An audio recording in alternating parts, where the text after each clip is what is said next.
오늘도 더 깊은 예배 시간입니다. 우리 함께 있는 자리에서 하나님을 마음을 다해 또 삶을 다해 노래하고 또 그분의 말씀을 따르는 귀한 시간이 되기를 소망합니다. 우리 함께 주님 앞에 찬양하며 나아가시겠습니다.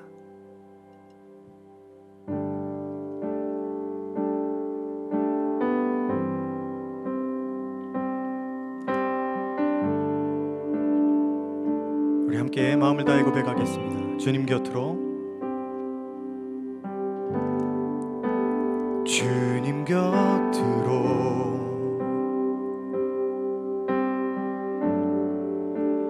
날 이끄소서.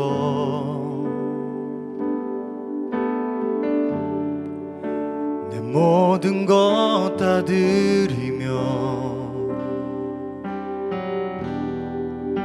그 음성 듣기 원하네.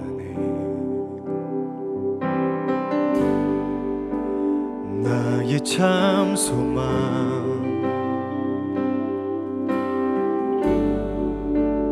그 무엇과도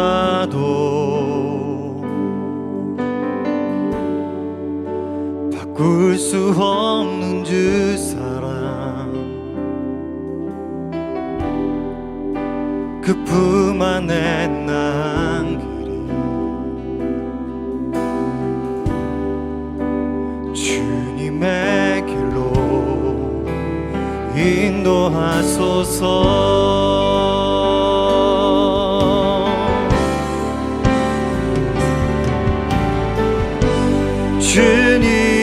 주님만이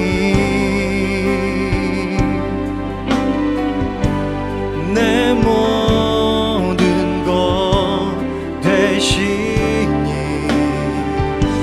주님만은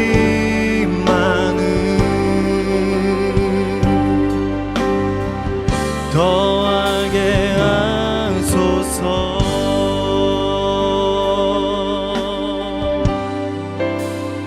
주님 곁으로, 주님 곁으로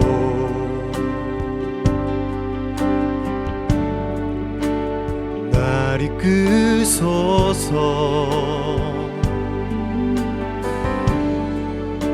내 모든 것 다 드리며 주 음성 듣기 원하네.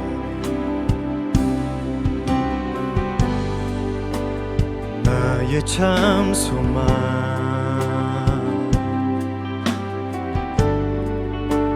그 무엇과도 바꿀 수 없는 주 사랑, 그 품 안에 난 주님의 길로 인도하소서.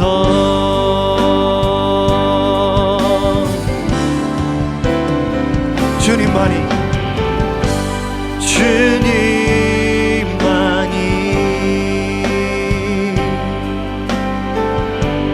내 모든 것 되시니 주님만이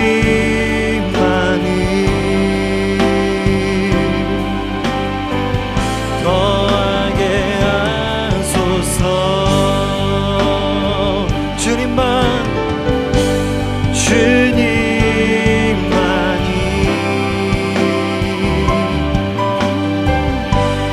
내 모든 것 되시니 주님만을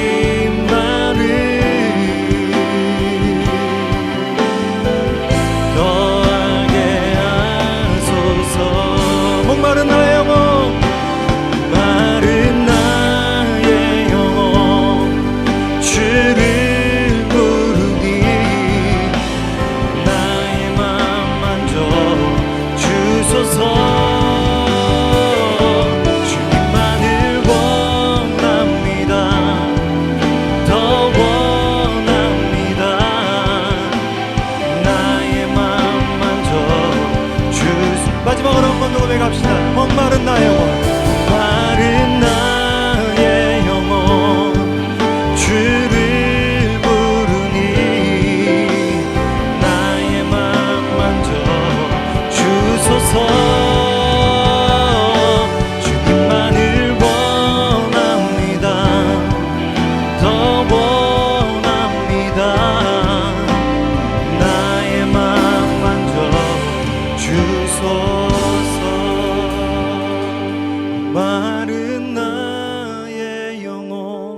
주를 부르니 나의 맘 만져 주소서.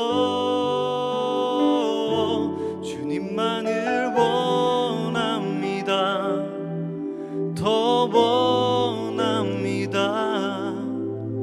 나의 맘 만져 주소서. 우리 매일의 삶의 주인 되신 하나님, 그분의 주인 되심을 인정하고 그분이 다스리시는 나라, 그분이 통치하시는 온 우주를 믿음 가운데 살아가는 저희들의 삶이 될 수 있도록 도와주시옵소서.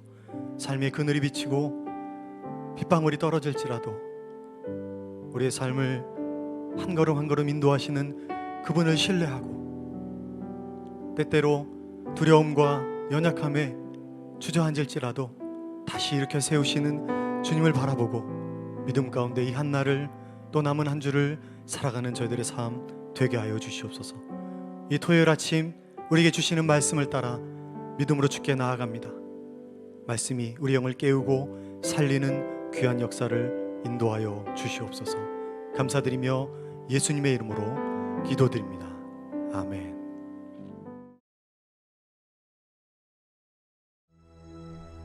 예수께서 이 말씀을 하시고 제자들과 함께 기드론 시내 건너편으로 나가시니 그곳에 동산이 있는데 제자들과 함께 들어가시니라.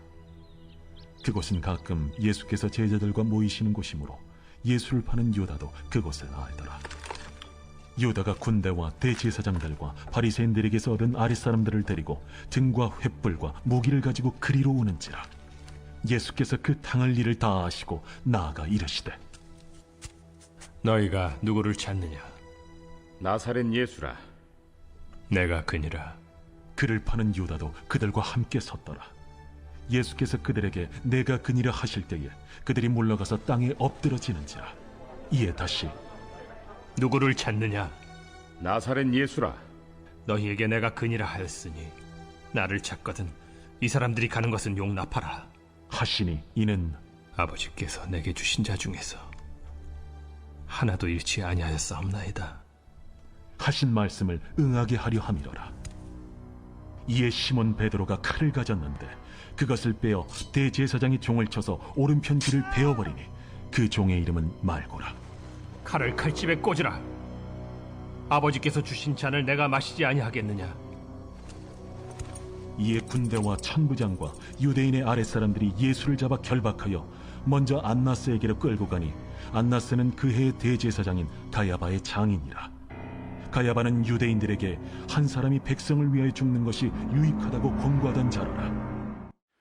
오늘 말씀을 함께 듣기 전에 먼저 잠시 기도하겠습니다. 사랑하는 주님, 지금 우리가 있는 이곳에 거룩한 영으로 오셔서 우리의 귀를 열어주시고 우리의 눈을 열어주시고 마음의 문을 열어주셔서 주의 말씀이 옥토와 같은 우리의 마음밭에 심겨지게 하여 주옵소서. 예수님의 이름으로 기도합니다. 아멘. 오늘 여러분들과 함께 나누게 될 말씀의 제목은 지금 당신 손에 든 것이 검입니까? 잔입니까? 이 제목으로 말씀을 나누고자 합니다. 우리 먼저 함께 1절 읽겠습니다. 예수께서 이 말씀을 하시고 제자들과 함께 기드론 시내 건너편으로 나가시니 그곳에 동산이 있는데 제자들과 함께 들어가시니라. 아멘. 1절은 예수께서 이 말씀을 하시고로 시작이 됩니다. 이 말씀을 하셨다라는 것은 바로 예수님의 대제사장적 기도를 말하고 있죠. 요한복음 13장에서부터 우리 예수님은 이 잔치와 같은 그러한 자리에서, 식사 자리에서 우리 제자들을 위로하고 격려했습니다. 그리고 그들을 위해서 긴 중보 기도를 드렸습니다. 따라서 요한복음 13장에서부터 17장까지의 내용은 마치 굉장히 따뜻한 물로 이렇게 샤워를 하고 나오는 그러한 느낌입니다. 그런데 요한복음 18장부터는 굉장히 이제 추운 겨울, 혹독한 그런 추위를 맞게 되는 장면이 우리 눈앞에 펼쳐지게 됩니다. 자, 예수님께서 이 잔치에서 나누는 이 식사 자리에서 이제 나오십니다. 어디로 나오셨냐면 기드론 시내 건너편으로 나가시니 그곳에 동산이 있는데 제자들과 함께 들어가시니라. 이 기드론 시내라는 표현이 나옵니다. 예수님이 이 기드론을 건너실 때 이 기드론 강물은 피바다인 상태였습니다. 로마인들은 이 6월절이 되면은 과연 몇 명의 유대인들이 지금 이 예루살렘에 모여 있을까를 파악하기 위해서 사람의 수를 세지 않았습니다. 현실적으로 사람의 수를 세는 것은 너무나 어려웠기 때문이죠. 그래서 요세푸스에 의하면은 이제 로마인들은 양들의 숫자를 셌습니다. 사람들이 이제 제사를 드리기 위해서 가져온 이 양들의 수를 셌는데요. 당시에 이 6월절 양의 수가 25만 6천 마리였다고 합니다. 자, 25만 6천 마리의 양들을 하나님께 바치는 거예요. 그러면 이 양들의 피가 계속해서 흘러내려가면 이 기드론 강물은 말 그대로 피의 바다가 되었습니다. 이 기드론의 뜻은 흐리다, 탁하다 그런 의미를 갖고 있죠. 왜 기드론이 흐린 물, 탁한 물이 되었을까요? 바로 이 양들의 피로 범벅이 되어 있었기 때문입니다. 우리 예수님은 이 기드론을 건너시면서 자신이 곧 지게 될 십자가를 생각하고 계셨죠.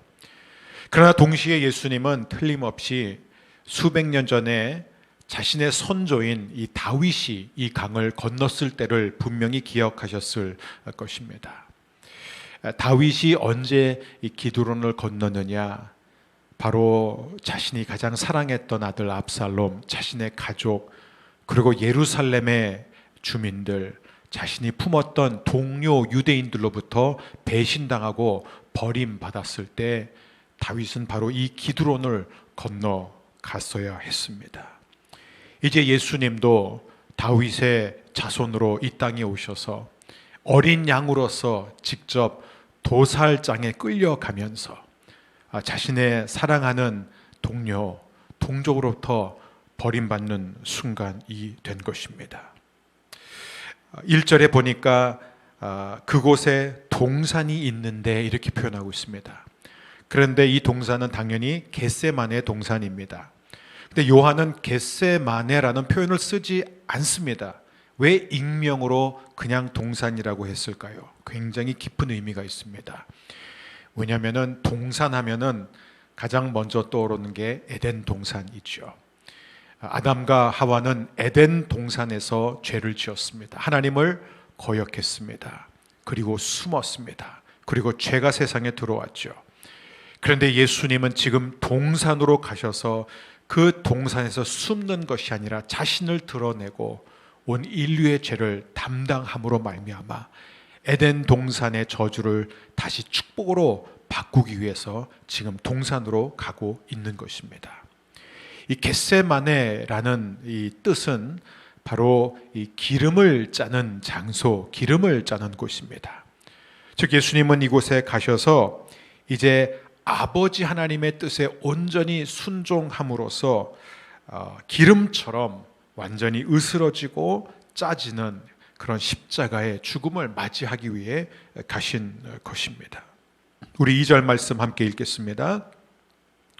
그곳은 가끔 예수께서 제자들과 모이시는 곳이므로 예수를 파는 유다도 그곳을 알더라.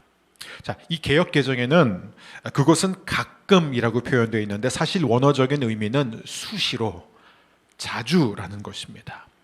예수님께서는 제자들과 자주 그곳에 가셨다. 수시로 가셨다. 왜 가셨을까요? 기도하기 위해 가셨습니다.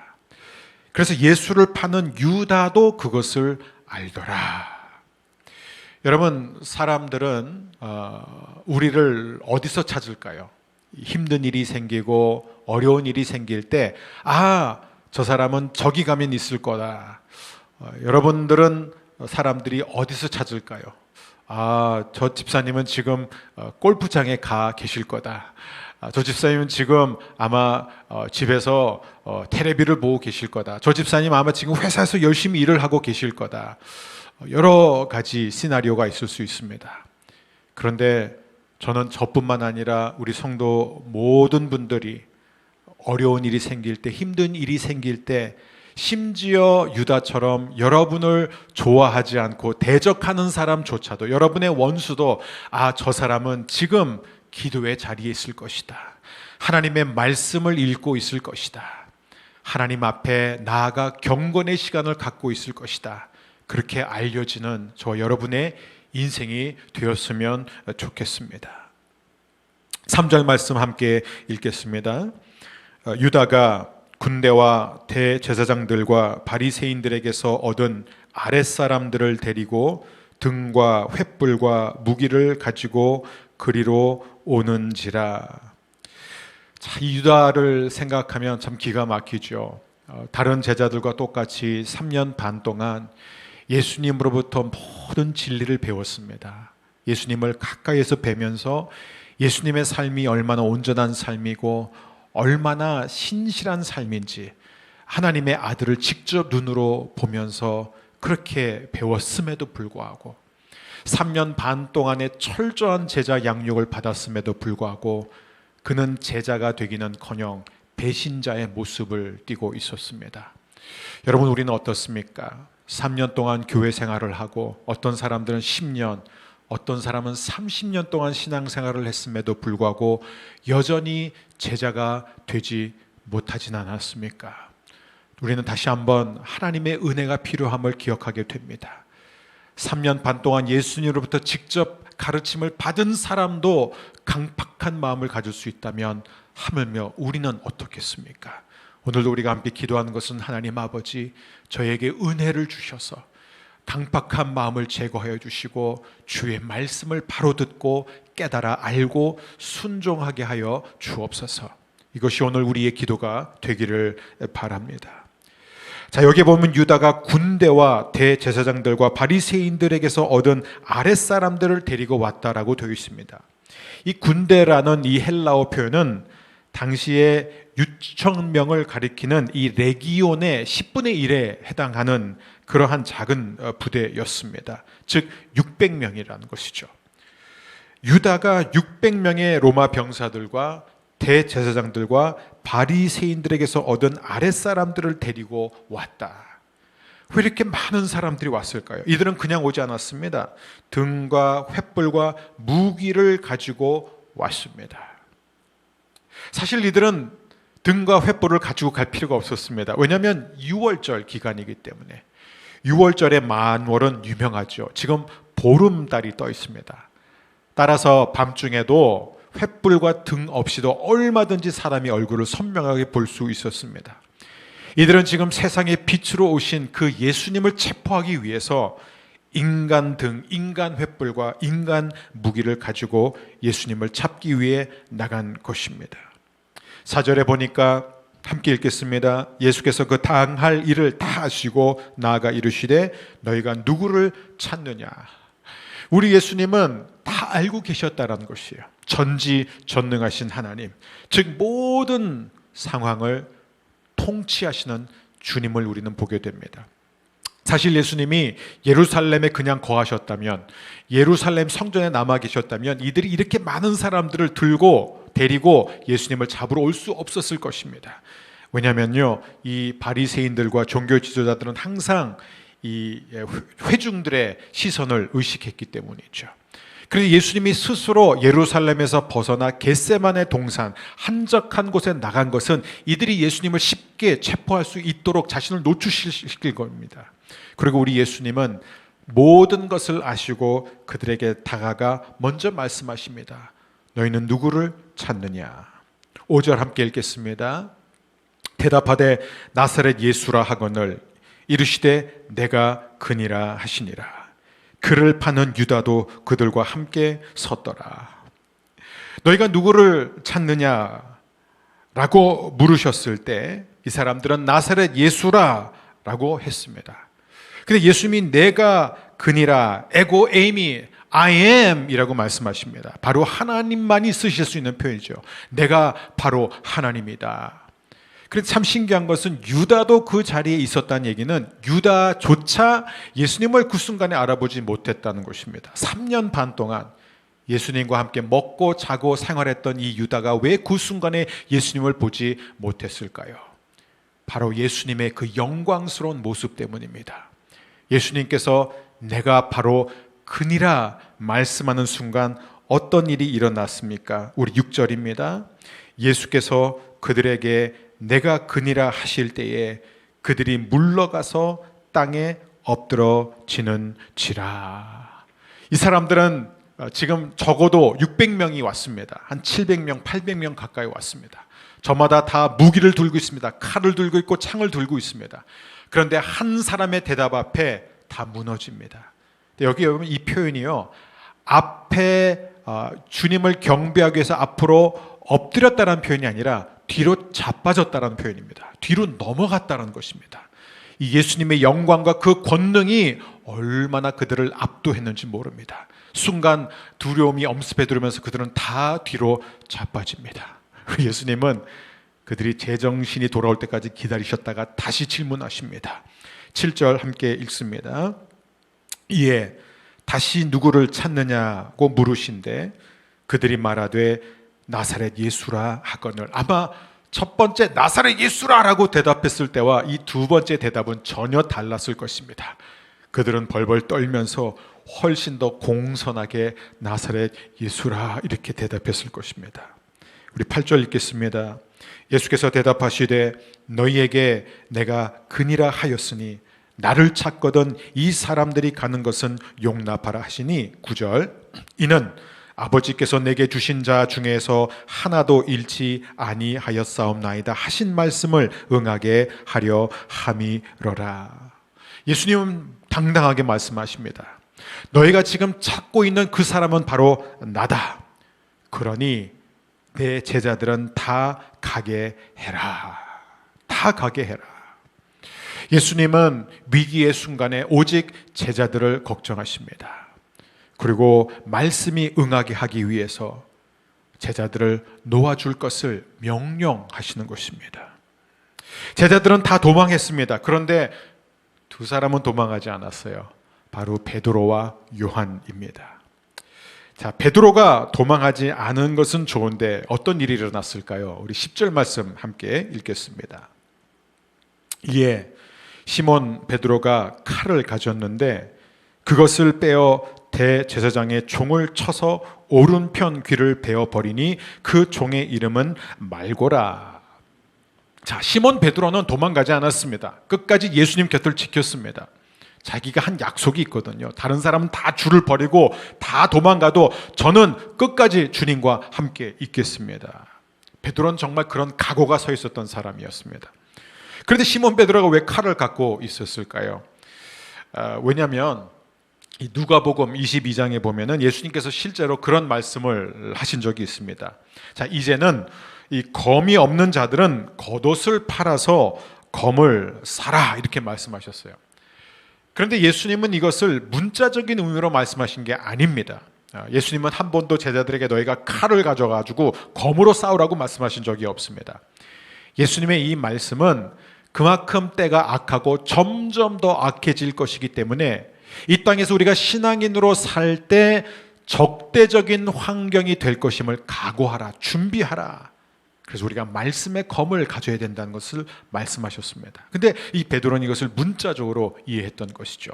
어쨌든 그는 지금 검을 하나 준비해 놓고 그 칼을 칼집에서 빼어서 바로 이 제사장의 종을 칩니다. 뭐 의도적으로 그의 귀를 벤 것 같지는 않습니다. 베드로가 비록 물고기는 잘 잡아도 칼을 휘두르는 솜씨는 별로였던 것 같아요. 어쩌면 머리를 향해 그 칼을 휘둘렀을지도 모르겠습니다.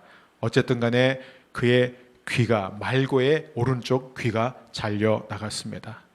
저는 짓궂게 이런 생각을 해본 적이 있어요. 차라리 머리통을 쳤다면 예수님께서 머리통을 새롭게 해주셨을 텐데, 더 놀라운 기적이 일어날 수도 있었을 텐데. 그런데 예수님께서 어떻게 하십니까? 11절입니다. 예수께서 베드로더러 이르시되 칼을 칼집에 꽂으라. 아버지께서 주신 잔을 내가 마시지 아니하겠느냐 하시니라. 아멘. 여러분, 우리가 오늘 이 본문에서 마지막으로 베드로의 모습을 좀 봤으면 좋겠습니다. 베드로는 분명히 예수님을 사랑했습니다. 열정이 있었습니다. 제자들이 다 예수님을 버리고 도망갔을 때 베드로는 남아 있었습니다. 그는 행동하는 그런 제자였습니다. 그래서 칼을 휘둘렀습니다. 그런데 베드로의 이 열정과 이 헌신은 잘못된 열심이었습니다. 삐뚤어진 열정이었습니다. 왜냐하면 말씀에 근거하지 않은 열정이었기 때문입니다. 베드로는 지금 이 상황에서 하나님의 뜻대로 하는 것이 무엇인지 몰랐던 것이죠. 다시 말하면 지금 이 많은 사람들이 예수님을 잡으러 여기까지 온 것이 하나님의 뜻대로 진행되고 있었음을 보지 못했습니다. 그래서 그는 직접 행동하기 위해 나섰던 것입니다. 왜 베드로는 이 모든 상황이 아무리 불리하고 아무리 힘들고 아무리 고통스러운 상이라 할지라도 하나님의 뜻 가운데서 진행되는 것을 보지 못했을까요? 간단합니다. 베드로가 깨어 기도해야 할 시간에 기도하지 않았기 때문입니다. 사랑하는 여러분, 오늘날 얼마나 많은 사람들이, 신앙인들이 이런 실수를 반복하는지 모릅니다. 베드로처럼 이렇게 생각합니다. 나는 약하지 않아. 나는 두렵지 않아. 나는 어떤 경우에도 끝까지 예수님을 믿고 예수님과 함께 갈 거야. 그러면서 베드로처럼 잘못된 행동을 합니다.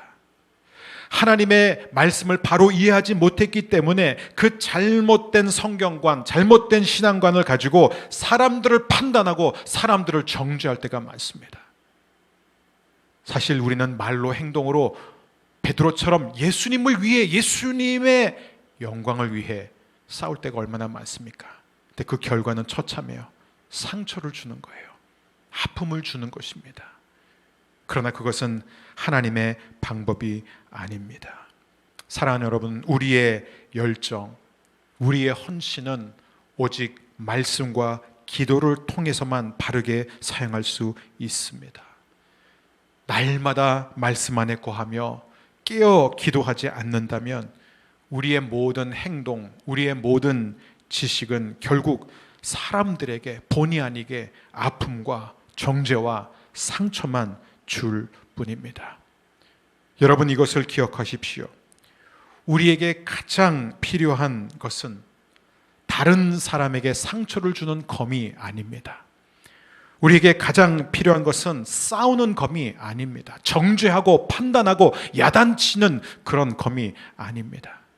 베드로가 한 착각은 뭐냐면 자기가 예수님을 지켜야 되고 자기가 예수님을 위해서 싸워야 된다고 생각했던 것이 아닙니다. 우리가 예수님을 지키는 게 아니라 예수님이 우리를 지켜주십니다. 우리가 예수님을 위해서, 하나님의 이름을 위해서 싸우는 것이 아니라 하나님께서 우리를 위해서 싸워주시는 분입니다.